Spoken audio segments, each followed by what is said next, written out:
Hello and welcome back to the Property Pilot Podcast. I am Brian Graham. This is episode number 19, where we're going to talk about the pros and cons of commercial real estate investing, or CRE, commercial real estate, as you might see in textbooks or articles. So we're going to jump right into it. I want to first start with the cons of commercial real estate investing, because when people talk about residential versus commercial, they're always looking at what can go wrong. So let's talk about then what could be the quote unquote negatives with commercial real estate investing. We're not really going to do much of a compare and contrast. I'll talk a little bit about why it's different than residential real estate, but we're just going to talk about the negatives of, or the thresholds of why you might not invest in commercial real estate. It's not really things that are like big, but things that make you think twice, going, okay, if I do this, it may take a little longer, or whatever the case may be. So I'm getting a notification. Okay. So talking specifically about some of the negatives, we're going to begin with a higher initial investment with commercial real estate. Across the board, commercial real estate is valued by the income that property produces. And obviously where you are in the country is a very, very big, proponent of that. For example, a Papa John's in the middle of a rural part of Tennessee or a rural part of Ohio may not generate the amount of revenue that a Papa John's in, the Washington, D.C. area. Therefore, the rent that Papa John's in that rural area can't pay as much. So the value of that commercial real estate is going to be less than that real estate in D.C. It's very simple.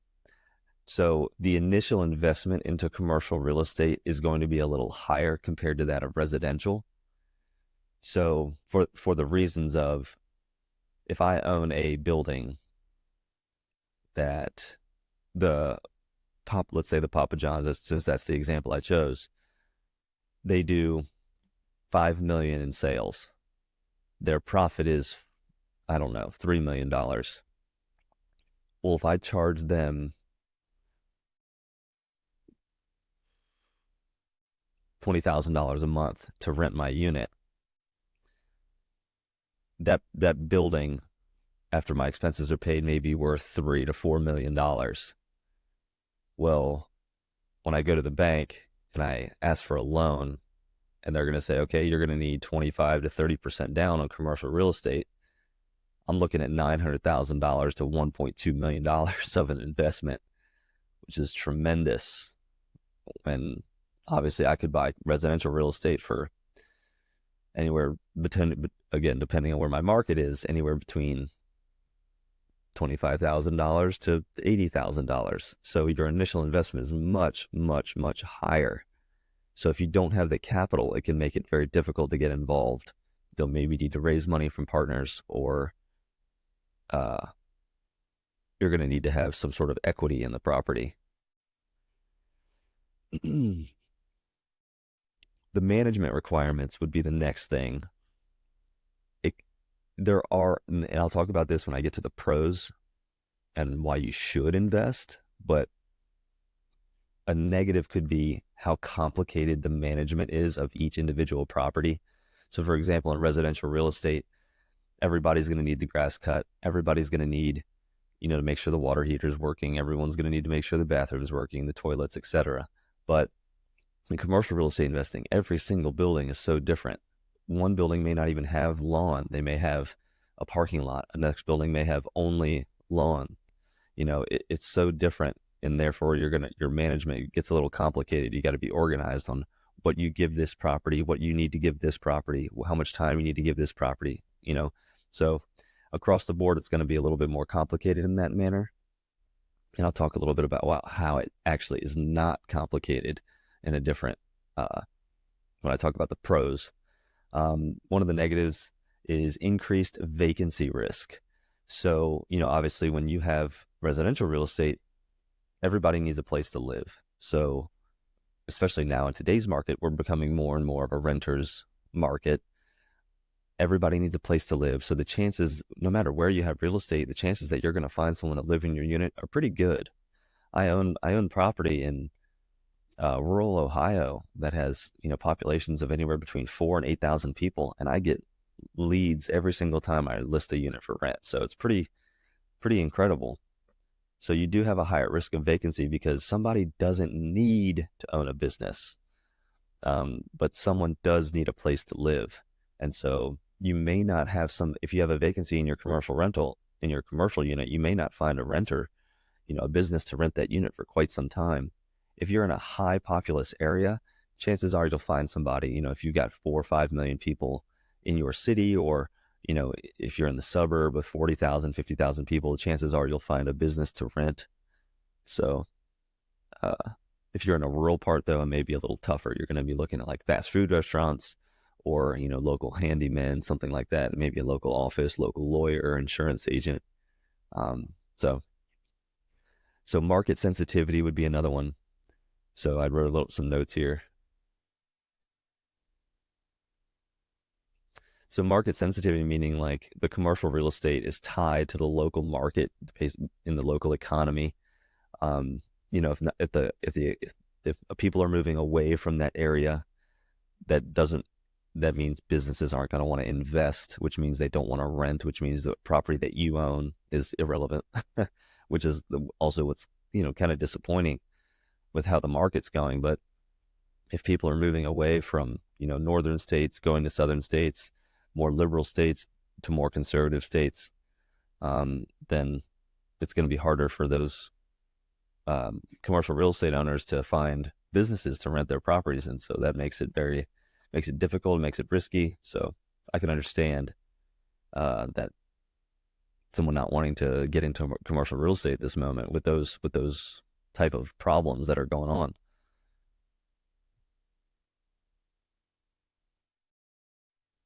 So then I'm just reading notes to make sure I pinpoint the correct thing. So when so the note I wrote was a bigger impact from tenant turnover, meaning, if I have, this unit that's listed for, a Papa John's just moved out, and then the next business I find isn't related to a Papa John's or isn't related to a, that type of business, and another business wants to come in and say, hey, I want to rent this property, but it was a Papa John's, meaning it's got a full kitchen or it's set up for a kitchen, but this new business has nothing to do with that. It makes tenant turnover a lot more difficult. So one of two things has to happen. Me as the owner, I have to front the costs to repair and remodel that unit for the new business, or the business itself has to do that. You'll find both cases. The business will completely complete the remodel, sign a long-term lease, or I've seen cases where the commercial real estate owner will do the same thing, and complete the remodel for the tenant. Sometimes I've seen they both go in on it together, or the commercial real estate owner will give the tenant, like a little down payment or a little money to help renovate their interior unit, so that way they can rent the property. Um, the reason that the commercial real estate owner would do that is because the tenant could easily just go find another property to rent, and then you're still left with a vacancy. So that the commercial real estate owner wants to work with the tenant because they want to lease their unit. That's for sure. Um, Commercial property does have more regulation. Um, so when you're making changes to your properties, or that's really it. When you're making changes to your property, you have to jump through more hoops. You've got to go through red tape. You got to talk to local, politicians. Can I develop this? Can I, take this away? Can I add this? Because they have to look at, the Department of Transportation has to look at how the roads are. I've seen, in order to add a gas station or put up apartment complexes, you have to add a lane that allows you to turn into it. So there needs to be a turning lane. That way it's safe for all parties. If there's no turning lane, then if there's no capability of a turning lane, you may get denied. And so if you've bought land with the intention to do something and they deny that, now you have worthless land. You may also have to add a median. So there, I've seen different things like that, which is very difficult. So some people think like, oh, if I just buy land, I can develop this, or if I buy this property, I can do this. But you have to make sure that you understand what the law allows you to do, because there may be a reason that that land has not been sold in a long time because it might be worthless. So there is more red tape you have to jump through yet. So the relationships with your politicians are extremely important.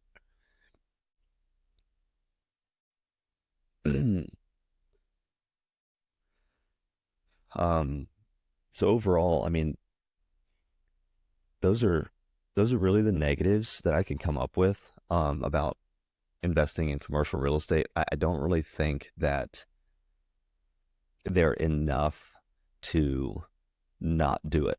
That's for sure.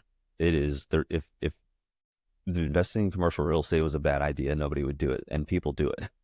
So don't think of it as like, man, these are some negatives. I'm never going to get into it. But these are things that make you think, okay, I should contemplate this, because I don't want to just buy commercial real estate because someone said it was a good idea.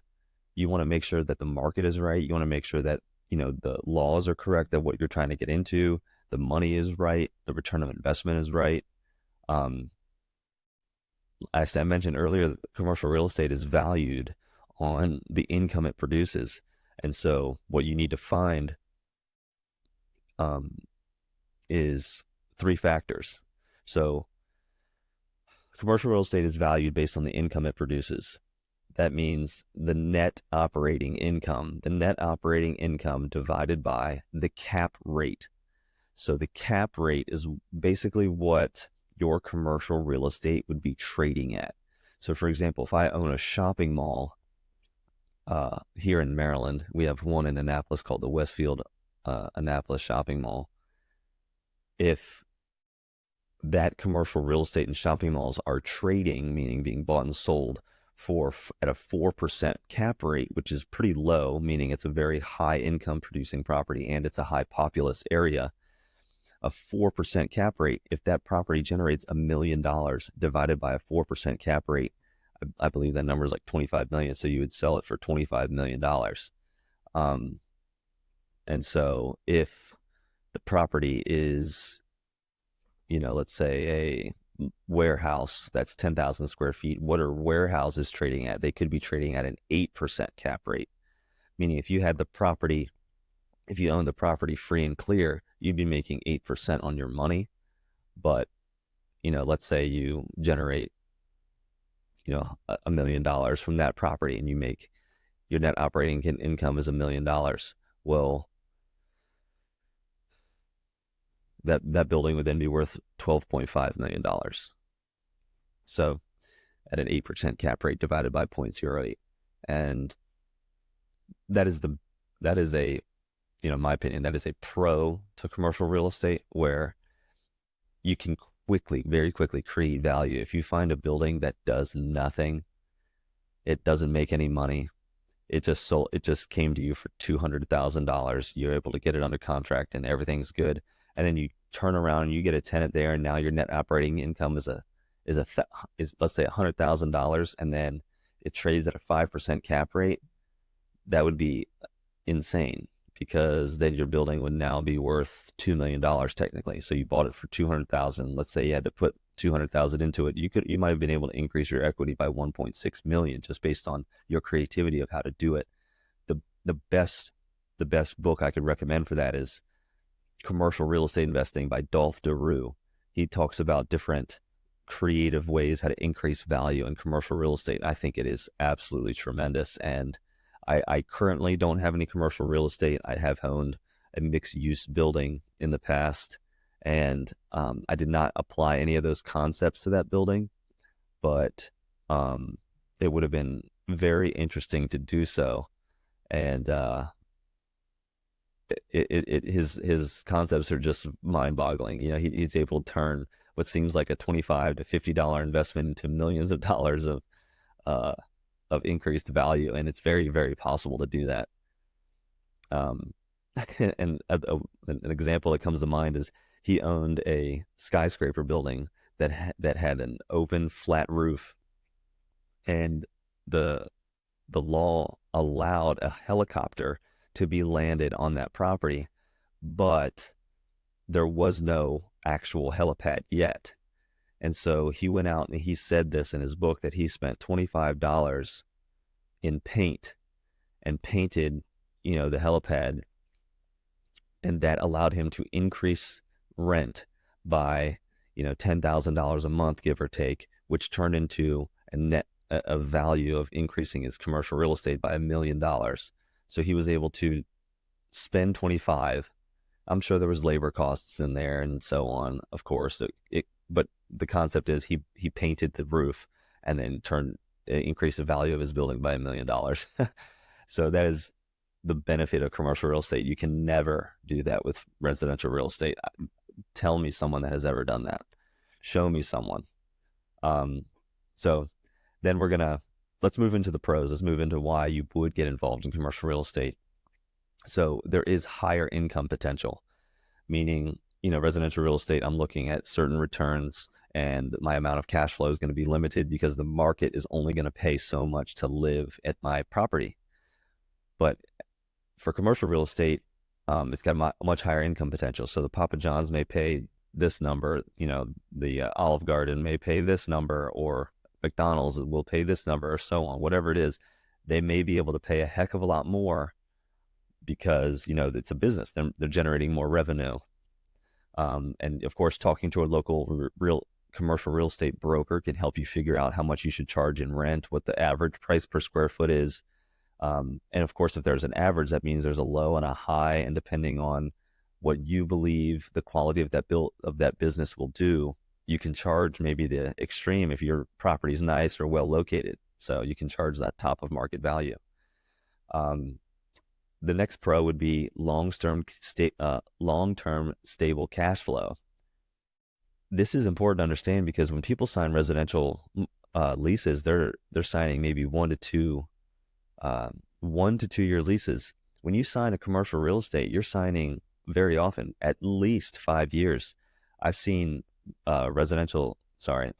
commercial leases go as long as 20 to 30 years because these are businesses that are, this is their life. Of course, like most people don't want to lose their home, but somebody that spent countless hours building a business, they don't want to lose. That's their baby. They don't want to lose it. And so they'll sign 10 to 20 year leases. That way they get steady rent increases over time. If they sign a 5-year lease, let's say at $2,000 a month, at the end of that 5 years, the rent may jump up to $3,000 a month. But if they sign a 20-year lease, that rent may go from, $2,000 to $2,100 to $2,200, and it's $100 increase every year. And then it may only be $3,000 10 years later, as opposed to 5 years earlier.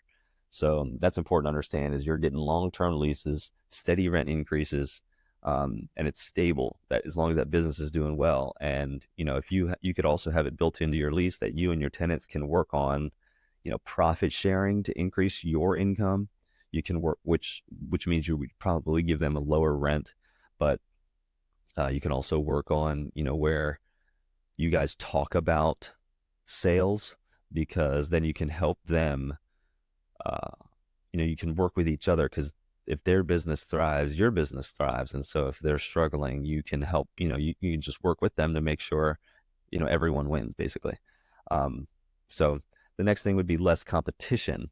So for example, if a residential house gets listed on the market and it's fairly priced, you're probably going to have 10 offers like immediately. But you list a commercial building on the market, it may not get bought for who knows how long. So that your competition for people to buy that property is much, much less. Here in Maryland, we're a very high population area. You'll probably have some of the big players, big commercial real estate owners, that'll all bid on the same thing. So it may have 5 offers, but there's probably the same 5 competitors on that same property.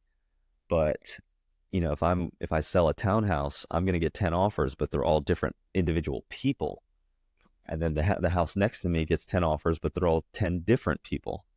So it's much less competitive in that perspective. Like the people you're competing against is much less, but where you could run into a problem is that the people you're competing against is much more consistent, depending on, who gets what deal, and what everyone's looking for. If you and another commercial real estate owner are looking for the same property, the same type of property, when that property becomes available. It may get very competitive because you guys may enter a bidding war, but you're only competing against one person. I think that's what I mean by being less competitive. Um, the next thing would be triple net leases. So triple net lease means that the the tenant, I'm the landlord, the tenant would be responsible for property taxes, insurance, and maintenance, basically property management of their own property. So the triple net would be three ends. They would be responsible for those three things. Those are the expenses of owning real estate in general. So with residential real estate, you can put that in the lease, but you're definitely going to minimize your buyer's pool with that, because when someone rents, they don't want the hassle of dealing with issues that come up with the property. That's a major reason people like to rent over buying residential real estate. However, with commercial real estate, for example, places like Walgreens, they just want to rent space and they will handle everything. So they say, hey, owner, we'll pay you 10 grand a month, triple net lease. We get to use your building. Here's the check. Leave us alone. And they handle property taxes on your behalf. They handle insurance on your behalf, and they handle maintenance on your behalf, which is absolutely awesome because it is almost a completely hands-off investment to a place like Walgreens, where they're um, they're an A+ rated national tenant that you get a check deposited in your account every month. You might as well be getting a check from the government. That's how almost guaranteed it is, because Walgreens is a pharmacy. It's a drugstore. So why would they not, why would they go out of business basically? So it's just fantastic. Those are triple net leases are a huge pro as to why you would get involved in commercial real estate investing. So here, the next thing I wrote is a major pro to get involved is economies of scale. So this means that managing larger or multiple units in a single location can reduce a per unit management cost. The same thing does happen with residential real estate. The more units you have, the overall lower your management costs are going to be.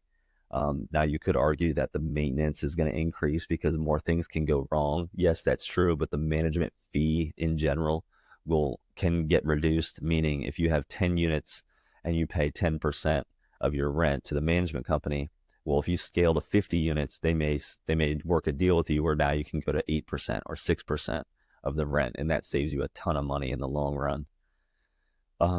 But for commercial real estate, if you do have to do the managing, then if you have 5, 6, 7 units, or you own a mall and you've got all these tenants and everyone's located in one space, you may be able to save tremendously on management costs, because that management company maybe would normally charge you for travel fees and et cetera, but everyone's located in such a small, dense area, they may not do that anymore. So they may save you money on those travel fees, which is excellent. The professional relationships would be another one. People who you network with and people who you meet, because business tenants often have a vested interest in maintaining their storefront or the office space, which can lead to professional and less emotionally driven interactions. So everyone wants to take care of everyone's property. That's also very similar to residential real estate. Like if you have two properties, next door to one another, and one person doesn't cut their grass and the other person does, the person who does is going to say, hey, that's unappealing. I'd like to, live in a space where it's clean and attractive. And commercial real estate is very similar. If I have this tenant that's taking care of their property and the next tenant, and they're both, triple net leases, the next tenant's not. This tenant's going to say, hey, your property needs to be well maintained because it's driving customers away from mine. It makes mine look trashy. But if both are clean, we'll both get more business. And so working together with that tenant, networking is huge to make sure everyone's kind of on the same page and thriving. The next thing I have here, and the list is the last point I'll make, is investing in commercial real estate is almost like a hedge against inflation, where the more as inflation rises, it's a trickle-down effect to the value of your commercial real estate. And so let's say I'm Giant, the company Giant. Let's say I'm, price of milk and all my products increases by 10 to 20%, similar to what happened over this past, COVID era. So the prices of my products increase 10 to 20%. Well, it's not just the products in Giant that increase 10 to 20%. Property taxes increase, um, insurance increases of buildings, and et cetera. So Giant charges 10 to 20% to the customer pays it. Now Giant's making 10 to 20% more in their profit. And then the commercial real estate owner says, hey, well, my insurance just went up 10 to 20%. All this stuff went up 20%. Now your rent is going to go up 10 to 20% or whatever. And now the value of the building goes up because the net operating income is a little more, even though the expenses are higher or can be higher. But the value of the building, so everything is working with inflation. Whereas residential real estate may or may not, depending on what interest rates are doing. But that is something that uh, is interesting and is definitely a positive with investing in commercial real estate. Is it's much easier to kind of look back at a lease and say, hey, we need to restructure this or figure this out because expenses are going up. um, so thank you guys again for tuning in this week, and I hope you really enjoyed this episode. We talked about many, many different positives and negatives to investing in commercial real estate, and it's not that I'm choosing one over the other, whether it's commercial or whether it's residential real estate, but it definitely is something to look into. There are reasons why you should and reasons why you shouldn't, but the same thing goes for residential real estate. I think what it comes down to is, what are your goals? What are you trying to achieve? How quick are you trying to achieve them? But always know that it is never a bad time to buy real estate.